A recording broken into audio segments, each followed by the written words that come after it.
Mari kita berdoa. Bapa di dalam surga, terima kasih pagi hari ini.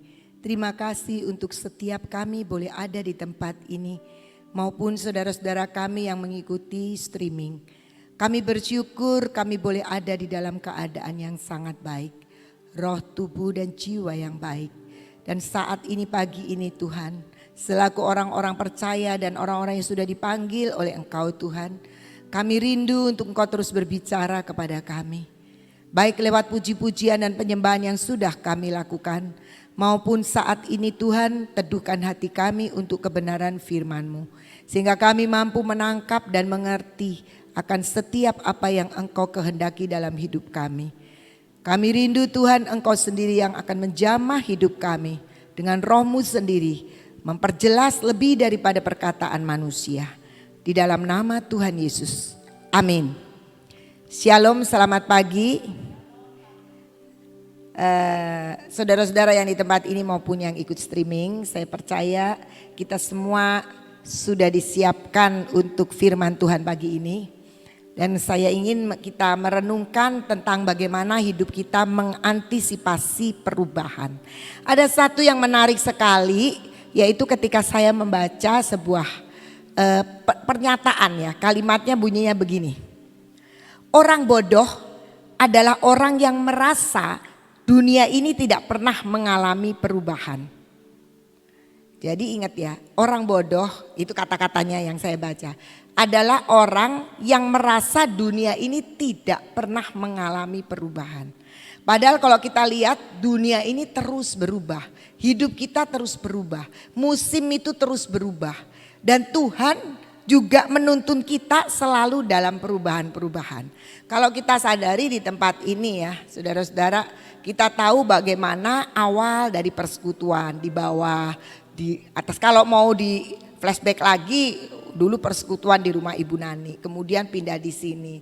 Demikian juga Worship akhirnya pindah di sini juga.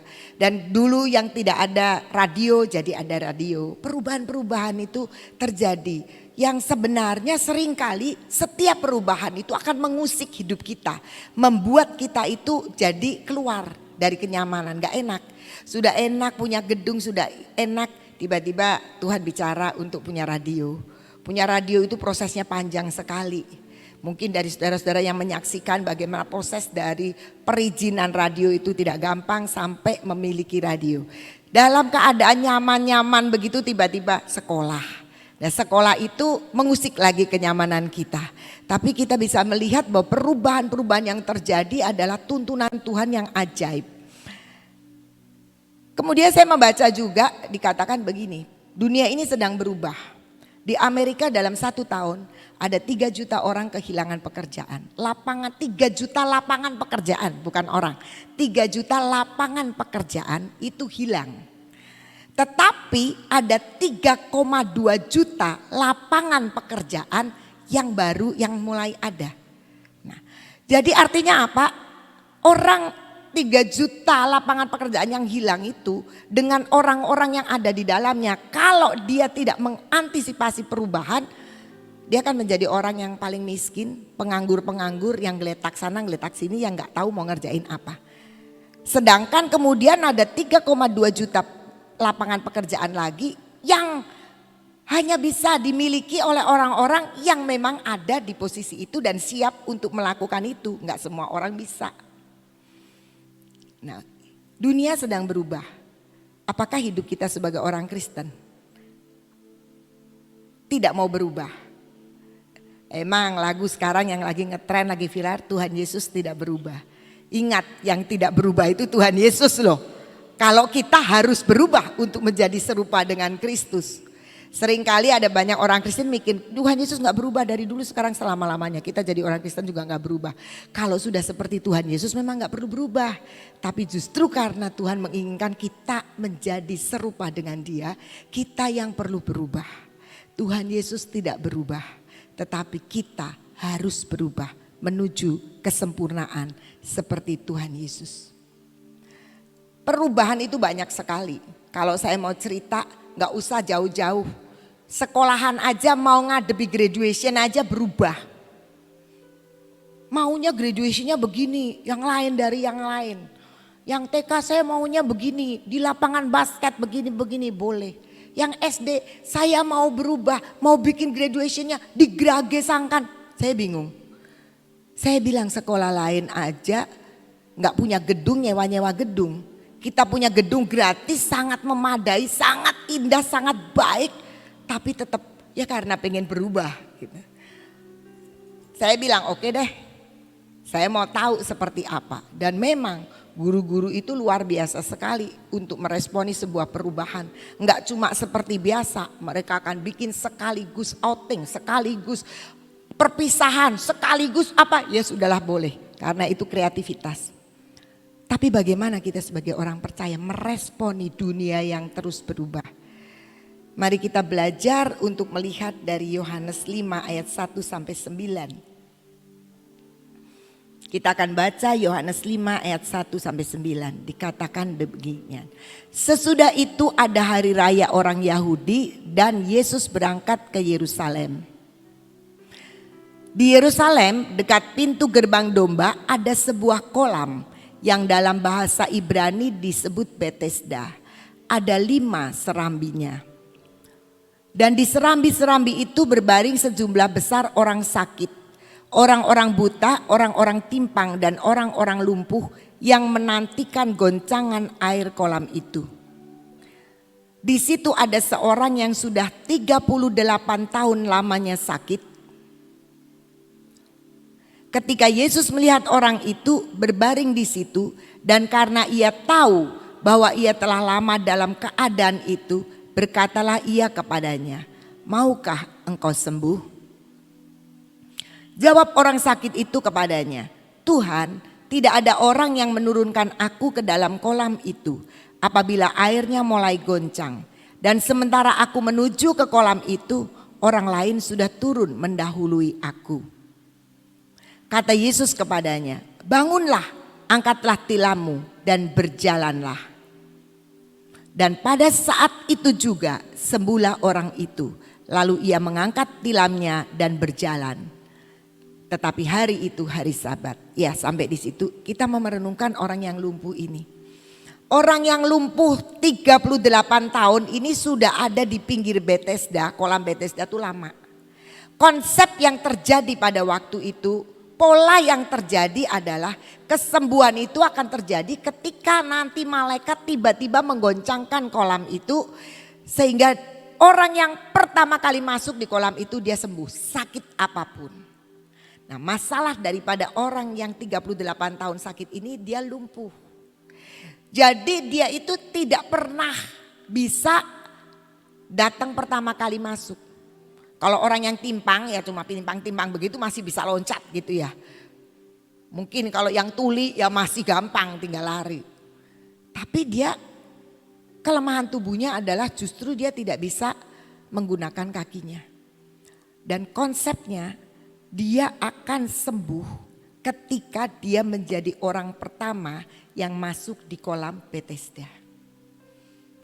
Tapi herannya udah 38 tahun sakit enggak pulang-pulang juga. Karena terus punya pengharapan gimana dia bisa menjadi orang pertama. Yesus datang dan Yesus bilang begini, mau gak kamu sembuh? Saya pikir gak usah ditanya sebenarnya ya. Semua orang yang ada di sekeliling Betesda itu merindukan kesembuhan. Orang sakit merindukan sembuh. Tapi Tuhan sedang bicara. Kesembuhan yang kamu bisa terjadi itu tidak perlu pakai pola yang lama. Tuhan ingin kita belajar sebuah pola yang baru. Demikian juga dengan orang itu. Dan saya percaya Tuhan gak cuma mau ngajar orang lumpuh itu. Tapi semua orang yang ada di sekitar itu. Walaupun dalam cerita ini yang sembuh cuma 1 orang. Tapi konsep yang akan diubah adalah semua orang yang sakit, yang punya kelemahan, sebenarnya ada sebuah perubahan pola yang Tuhan ingin sodorkan dan beritahukan.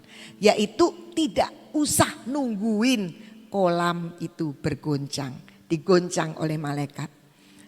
Tuhan mengatakan begini, bangkitlah, ayat yang ke-8 ya. Bangunlah, angkatlah tilammu dan berjalanlah. Enggak pakai media air lagi. Enggak perlu nungguin malaikat lagi. Waktu Tuhan mengatakan kepada orang lumpuh ini, maukah kamu sembuh? Dia enggak jawab mau. Dia enggak jawab tidak. Dia bilang Tuhan. Nah, kembali kepada konsepnya. Kalau malaikat datang, goncangin, aku nih nggak bisa jalan ke sana. Pasti orang lain sudah mendahului aku. Jadi aku nggak bisa. Kenapa dia jawabnya begitu? Karena dia tahu satu-satunya jalan untuk dia sembuh adalah ketika dia menjadi orang pertama masuk di Bethesda. Dan itu yang Tuhan mau bongkar. Yang Tuhan mau katakan sebenarnya ada begitu banyak jalan. Dan ketika Tuhan mengatakan bangun, angkat tilammu, berjalanlah. Saya percaya waktu Tuhan bilang begitu, dia belum sembuh. Tapi firman itu datang dan dia disembuhkan. Kita lihat dalam Mazmur 107 ayat 20. Disampaikannya firman-Nya dan disembuhkannya mereka. Diluputkannya mereka dari liang kubur. Jadi ketika Tuhan bilang bangun, angkat tilammu dan berjalanlah, itu firman. Dan firman itu disampaikan, ketika firmannya disampaikan disembuhkan orang itu. Dan bukan cuma itu aja, diluputkannya mereka dari liang kubur. Liang kubur itu gambaran dari sebuah kematian. Kematian rohani, kematian itu enggak ada kehidupan. Jadi kekristenan kita itu jangan kita pikir kalau kita tiap hari sudah ikut PW, tiap Selasa kita ikut persekutuan, tiap hari kita baca Alkitab, tiap minggu kita pergi ke gereja. Terus kita pikir hidup kita itu sudah berkualitas. Tapi bisa jadi roh kita itu mati. Kenapa? Karena kita nggak pernah meresponi sebuah perjalanan perubahan yang Tuhan ingin kerjakan. Saudara-saudara kalau punya anak dari kecil masih ngompol kan? Ngompol terus, suka nggak? Nggak suka. Dari kecil ngomongnya masih cadel terus nggak suka. Anak umur segini harus sudah berubah. Ada begitu banyak orang tua nitipin anak di sekolah, kalau saya pakai cara nitipin anak. Ini anak saya mau sekolah Miss, umur 2 tahun. Ya ada pre-play group. Karena belum bisa ngomong, temennya bisa ngomong. Ya nitipin anak kan, bukan bikin pinter, bikin bisa ngomong aja. Jadi kadang-kadang kita merindukan itu terjadi sebuah perubahan dari pertumbuhan seorang anak. Apalagi Tuhan.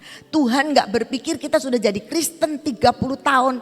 Tapi begitu-begitu saja. Tapi kita harus belajar terus semakin mengerti, mengenal Tuhan.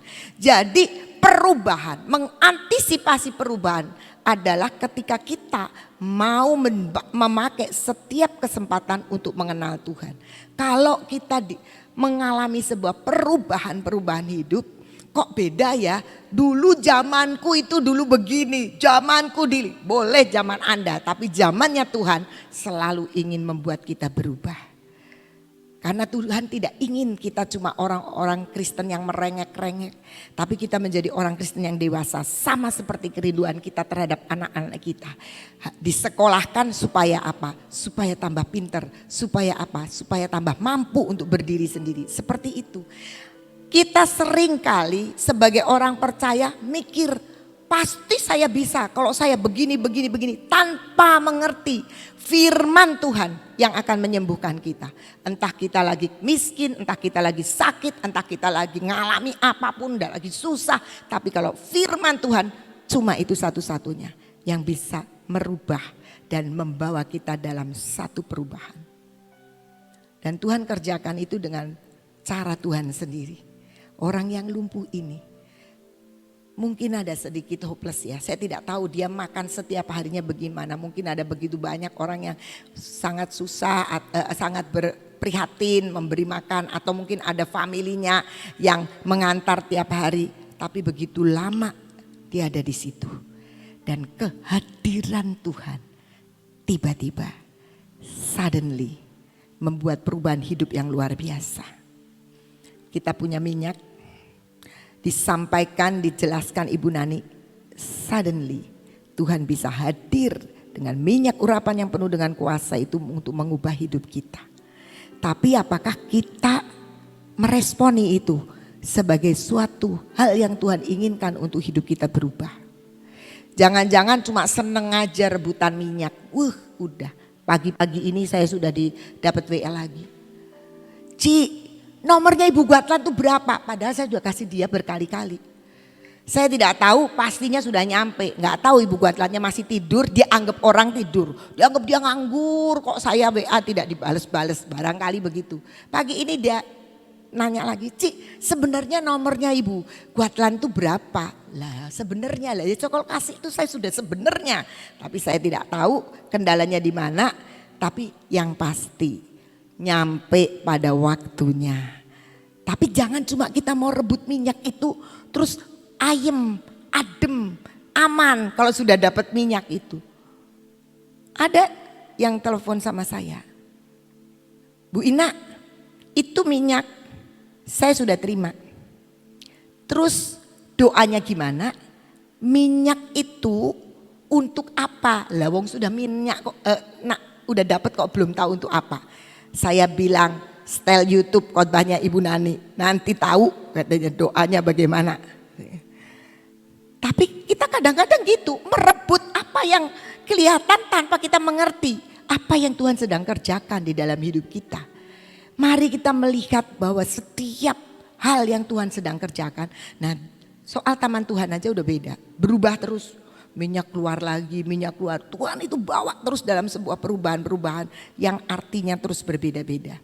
Sekali kita miss, kita akan ketinggalan. Tapi mari kita juga mengerti ada perubahan-perubahan dalam hidup kita secara pribadi yang Tuhan sedang mau kerjakan. Menjadi setiap perubahan itu menjadi kesempatan untuk kita mengenal Tuhan. Saya percaya orang yang lumpuh dan orang yang di sekitarnya ini bubar polanya ngandelin minyak, ngandelin kolam Bethesda. Lah ternyata nggak pakai kolam lagi. Ternyata itu orang sembuh tanpa konsep yang lama. Hanya satu respon yang benar. Bangun, bangkit, angkat tilammu. Nah kan masih lumpuh. Tapi ketika firman itu diberitakan, saya percaya orang yang lumpuh ini mulai belajar bergerak. Suruh bangkit nih. Walaupun ini nggak pasti nggak bisa bangkit tadinya. Tapi seketika itu, suddenly Tuhan kerjakan yang luar biasa. Peluang yang diberikan Tuhan dalam perubahan selalu membawa kita menjadi lebih dewasa, menjadi lebih baik, menjadi lebih tahu, menjadi lebih kenal siapa Tuhan. Jadi jangan marah, kesal kalau kita sedang dibawa dalam suatu perubahan yang berbeda. Dulu aku begitu dan aku ngalami kesembuhan. Sekarang aku doa yang begitu kok aku gak sembuh. Karena Tuhan menginginkan kita mengenal Dia bukan dengan konsep-konsep yang sudah ada. Tuhan menyembuhkan begitu banyak cara ada di dalam Alkitab. Ketika firman-Nya disampaikan, disembuhkan dan diluputkan dari kematian. Roh kita akan terus bertumbuh, roh kita akan terus hidup, roh kita akan terus menangkap apa yang sedang Tuhan inginkan. Mari kita mengantisipasi perubahan di dalam hidup kita dengan respon yang positif. Dengan percaya bahwa Tuhan kita itu sedang membawa kita untuk menjadi lebih baik. Menjadi lebih menikmati lagi berkat-berkat Tuhan. Kita akan lihat yang kedua, Ibrani 11 ayat 17 sampai 19. Karena iman, maka Abraham tatkala ia dicobai mempersembahkan Ishak, ia yang telah menerima janji itu rela mempersembahkan anaknya yang tunggal. Walaupun kepadanya telah dikatakan keturunan yang berasal dari Ishaklah yang akan disebut keturunanmu. Karena ia berpikir bahwa Allah berkuasa membangkitkan orang-orang sekalipun dari antara orang mati. Dan dari sana ia seakan-akan telah menerimanya kembali. Kalau saya renungkan iman Abraham, sangat-sangat pantas kalau dia dikatakan bapak orang beriman. Ini menurut saya ajaib sekali. Coba diulang lagi dari ayat 17 ya. Tuhan menyuruh Abraham mempersembahkan Ishak. Padahal Tuhan sudah punya janji sama Abraham bahwa Ishak itu anak perjanjian yang akan menurunkan satu bangsa yang besar. Anaknya Abraham cuma satu, Ishak. Waktu dulu punya Ismail, Tuhan bilang itu bukan. Yang aku mau anak perjanjian itu yang lahir dari Sarah. Dan lahirlah Ishak. Ayat selanjutnya, ayat 18. Dibilang keturunan yang berasal dari Ishaklah yang akan disebut keturunanmu. Itu janjinya Tuhan sama Ishak. Tapi suatu hari Tuhan bilang persembahkan Ishak di atas gunung. Korbankan Ishak. Kan dibunuh itu. Kontradiksi sekali dengan janji Tuhan. Nah, kita sering kali gitu. Kalau kita dapat firman, kemudian ada yang berikutnya firman yang seolah-olah sangat kontradiksi, kita akan bilang begini, ini bukan dari Tuhan. Abraham bisa juga bilang, ini kayaknya bukan dari Tuhan. Tuhan ngomong Ishak, Ismail pun tidak diperhitungkan, kenapa sekarang Ishak mau dipersembahkan, Ishak mati, selesai. Tuhan gak bisa nepati janji lagi. Itu kalau kita sering kali begitu. Dan kemudian seringkali kita membantu Tuhan untuk menggenapkan janji yang Tuhan sudah berikan dalam hidup kita. Wah itu gak mungkin, Tuhan kan janjinya begini. Jadi pasti begitu, gimana caranya supaya sampai seperti itu ya. Wah aku harus begini-begini supaya nyampe. Tuhan yang janji tapi kita yang mau menggenapi. Tapi saya melihat dan merenungkan ajaib sekali pikiran daripada Abraham. Bapak orang beriman, ayat 19-nya. Dia berpikir Allah itu berkuasa membangkitkan orang-orang sekalipun dari antara orang mati. Belum pernah terjadi sebelumnya. Tapi dia bisa sampai berpikir seperti itu. Dan dari sana dia akan terima kembali Ishak. Hebatnya itu iman Abraham. Artinya apa? Iman yang berpikir lebih daripada akal kita. Yang seringkali disebut kita dibawa kepada out of the box. Keluar daripada batasan. Enggak masuk akal. Tapi orang Kristen senang hidup dengan akalnya. Wah kalau saya, enggak mungkin itu bisa terjadi. Yang pasti begini, hitung-hitung. Nah nanti saya akan untung besar nih, begini. Kita enggak pernah tahu. Tuhan itu bisa menggagalkan semua keinginan kita, tapi dia bisa menumbuhkan yang lebih daripada yang kita inginkan, yang kita perhitungkan. Karena itu mari kita belajar meresponi sebuah perubahan yang Tuhan akan kerjakan dalam hidup kita masing-masing. Yaitu dengan cara belajar untuk meletakkan akal pikiran kita yang sok pinter itu kepada kepintaran Tuhan. Karena dia sanggup melakukan. Sama seperti orang Bethesda tadi. Semua berpikir hanya bisa sembuh lewat kolam Bethesda. Padahal simple. Tuhan bicara suddenly dia sembuh. Gak usah nungguin malaikat 24 jam kapan malaikat goyangin air. Gak perlu. Tuhan punya cara yang luar biasa. Dan Abraham tahu cara itu. Dia pikir oh gampang. Kalau Tuhan bisa kasih saya Ishak di usia tua. Tuhan juga bisa membangkitkan Ishak yang sama. Karena janjinya dari Ishak itu. Abraham gak mikir gini. Ini Ishak dipersembahkan. Nanti Tuhan juga bisa kasih saya Ishak yang kedua. Enggak. Dia bisa berpikir meletakkan akalnya. Pasti Tuhan bisa punya penyelesaian yang luar biasa. Tetap Ishak itu akan jadi anak perjanjian. Iman yang luar biasa. Dan hari-hari ini Tuhan menginginkan kita membangun iman yang seperti itu. Bukan yang kita lihat, waduh sekarang lagi seperti ini.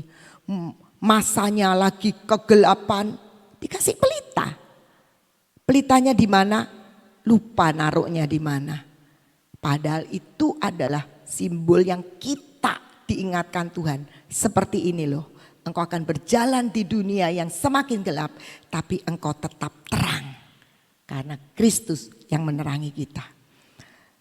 Mari kita belajar untuk mengerti perubahan yang sedang Tuhan kerjakan di dalam dunia ini adalah yang Dia inginkan untuk kita orang percaya hidup di luar daripada hukum dunia dan masuk hukum Allah yang bisa membangkitkan, berkuasa membangkitkan, memulihkan, menggenapkan, menyembuhkan dan menghidupkan hidup kita.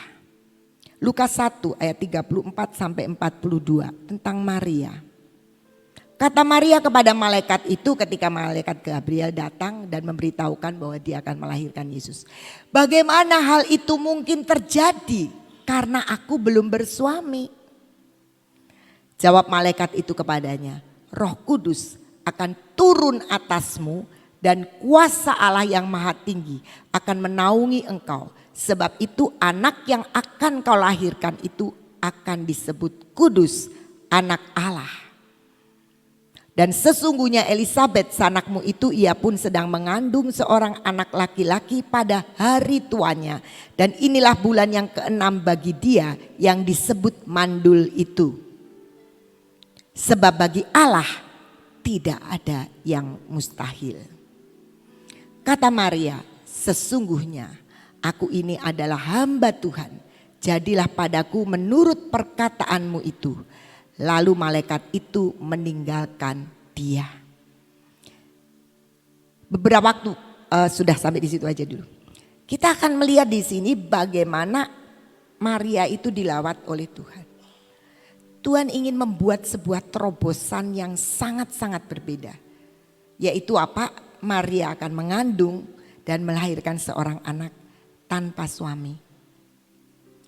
Bukan zaman sekarang ya, sekarang banyak orang melahirkan tanpa suami tapi sebenarnya ada lelakinya gitu.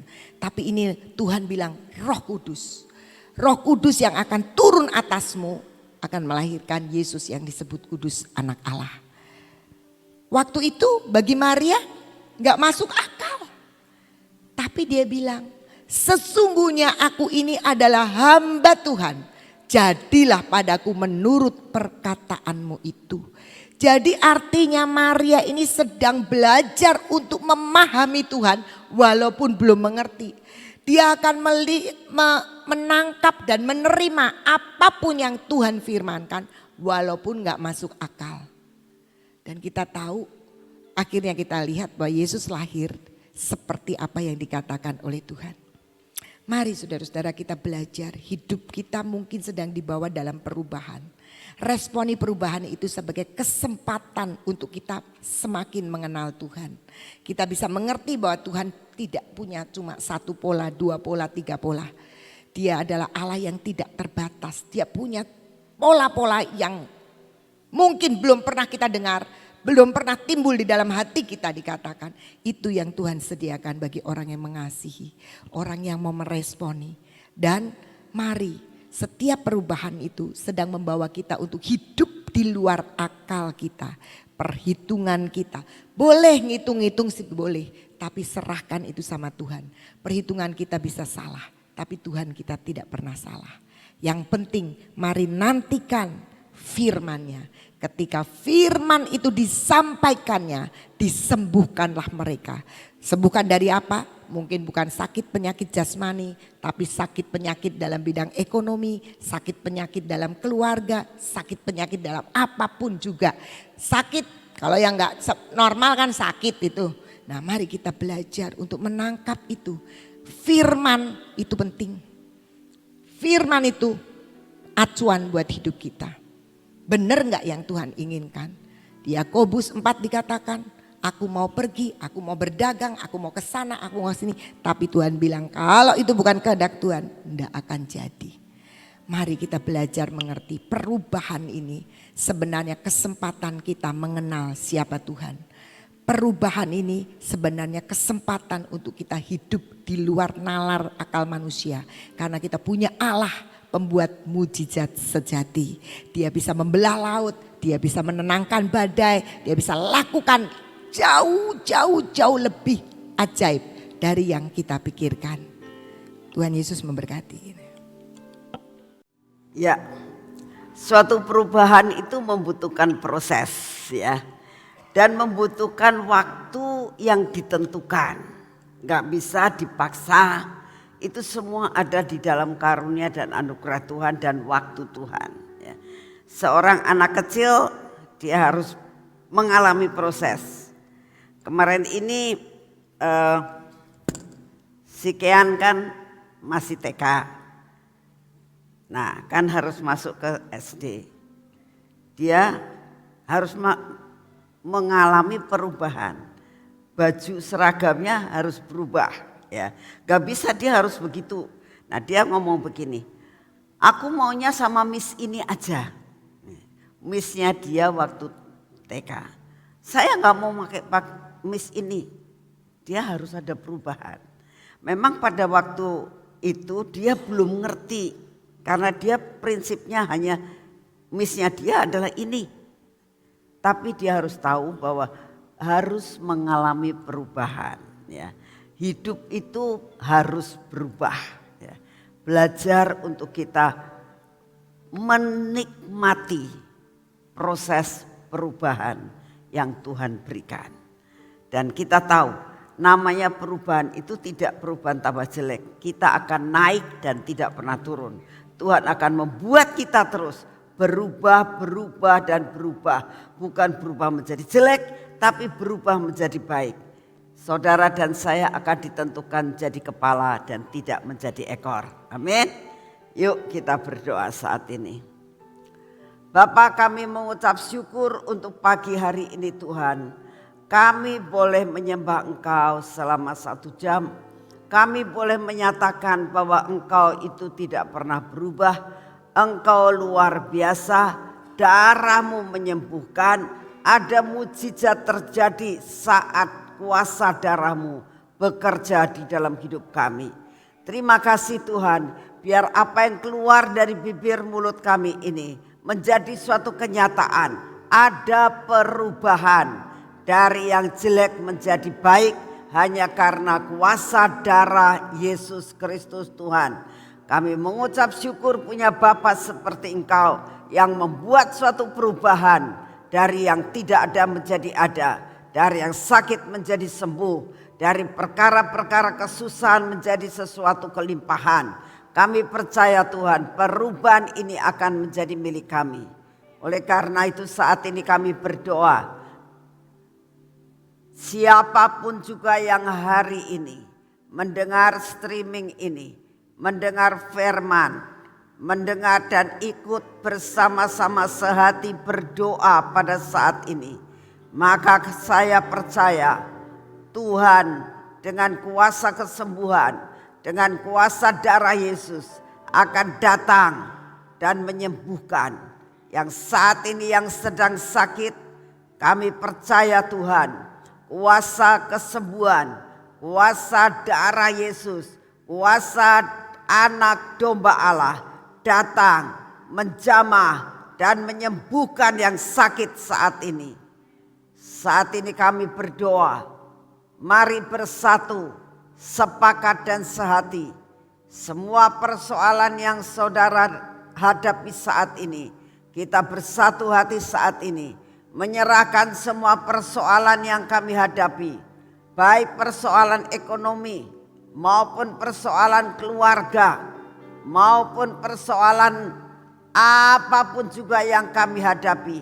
Saat ini kami mau sepakat dan sehati di dalam nama Tuhan Yesus. Tuhan akan memberikan jalan keluar bagi setiap persoalan yang kami hadapi. Engkau akan menjadi jalan. Engkau akan membuka jalan di dalam segala persoalan yang kami hadapi di dalam nama Tuhan Yesus. Terima kasih Tuhan, dan saat ini kami akan menerima kekuatan, daya tahan tubuh yang daripadamu. Di dalam nama Tuhan Yesus, kami terima daya tahan tubuh yang berasal dari Tuhan masuk dalam tubuh kami, sehingga kami kuat dan sehat, mempunyai daya tahan tubuh yang kuat dalam menghadapi cuaca apapun juga, menghadapi virus apapun juga, tidak akan bisa mengena kami karena ada daya tahan tubuh yang dari surga. Kami terima di dalam nama Tuhan Yesus Kristus. Terima kasih Bapak untuk semua dan semuanya ini. Dan kami saat ini juga mau berdoa buat sebentar sore Tuhan. Di sini ada kebaktian kami minta anugerah-Mu. Kirimkan jiwa-jiwa memenuhi akan tempat ini. Karena sebentar sore ada berita luar biasa yang Engkau akan sampaikan di tempat ini. Kami berdoa Engkau pakai akan anak-anak-Mu yang hadasa ini, yang Engkau kirimkan di tengah-tengah kami. Kami mohon di dalam nama-Mu, Engkau urapi dengan urapan yang baru. Sekalipun anak ini masih muda, tapi hamba-Mu percaya kuasa-Mu disempurnakan dalam kehidupannya untuk menjadi berkat yang luar biasa pada sore hari ini. Biarlah Kau kirimkan anak-anak-Mu datang, semua jiwa-jiwa yang dari 4 penjuru ini datang dan mendengar kebenaran firman-Mu. Terima kasih untuk kasih setia-Mu ya Bapa. Kami berdoa saat ini untuk keadaan cuaca. Biarlah Engkau yang akan mengendalikan keadaan cuaca di bangsa kami ini. Kami juga berdoa untuk Bapak Presiden kami dan semua stafnya Tuhan. Kami doakan untuk Kau berikan hikmat kebijaksanaan untuk dapat memimpin bangsa ini mencapai puncak daripada kemakmuran. Lepaskan bangsa kami daripada kemiskinan ya Tuhan. Lepaskan bangsa kami daripada keterpurukan. Kami berdoa saat ini, semua yang baik, investor-investor yang baik dan membangun, Engkau masukkan buat bangsa kami. Semua investor yang ingin menghancurkan, semua investor yang ingin mengeruk kekayaan, di dalam nama Tuhan Yesus, Engkau yang akan singkirkan, batalkan Tuhan. Semua niat-niat yang tidak baik dari setiap investor. Terima kasih untuk semuanya. Kami berdoa beri keamanan buat bangsa dan negara kami Tuhan. Ada kesatuan buat bangsa kami. Engkau sendiri akan memberikan roh pertobatan buat orang-orang yang ingin memberontak, yang ingin menghancurkan akan bangsa ini.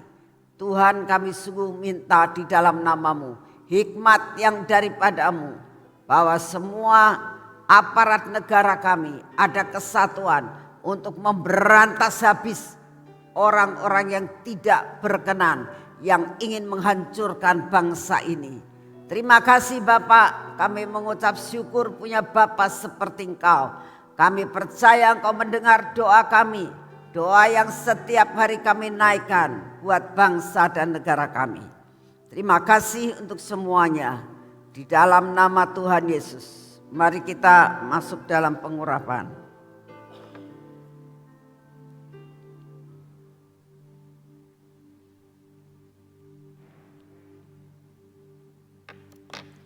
Dalam nama Tuhan Yesus, kami butuh Engkau Tuhan. Kami butuh pengurapan setiap hari. Dalam nama Tuhan Yesus, biar pengurapan ini masuk dalam hidup kami, masuk pada mata kami, masuk pada telinga kami, masuk pada bibir mulut kami, dan masuk dalam hati kami.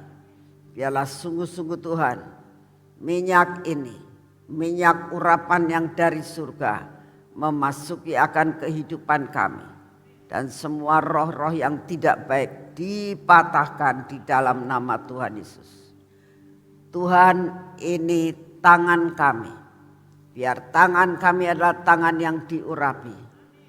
Tolong Tuhan, hari ini biar semua pekerjaan kami semua berhasil karena Engkau. Dan biarlah apa yang kami kerjakan mendatangkan berkat yang berkelimpahan. Dan biar kaki kami berjalan Tuhan, dalam jalan yang sudah Engkau tentukan untuk kami jalani hari ini. Tidak menyimpang ke kanan dan ke kiri. Dan perjalanan kami lurus di hadapan-Mu. Terima kasih Bapak, Engkau sungguh amat sangat baik atas hidup kami. Hari ini Tuhan, kami percaya kemenangan ada di tangan kami.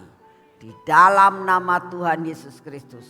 Amin. Selamat pagi, Tuhan memberkati saudara semua.